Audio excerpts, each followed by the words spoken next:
I am McGrath. I'm a cabinet maker, and I'm going to show you what I think is the coolest ever outfeed table.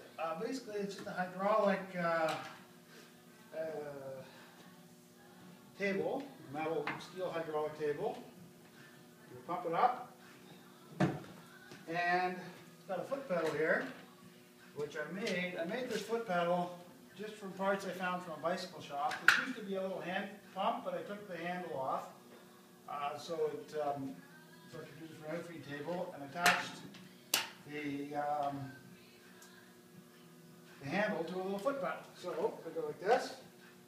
I just, as I'm feeding things out, I just push the pedal and lower it down. So I just ripped up 4 sheets of plywood here for a little project. Now I'm going to set it up and rip a couple more and show you how it works. So put this under here. This is a nice long wire.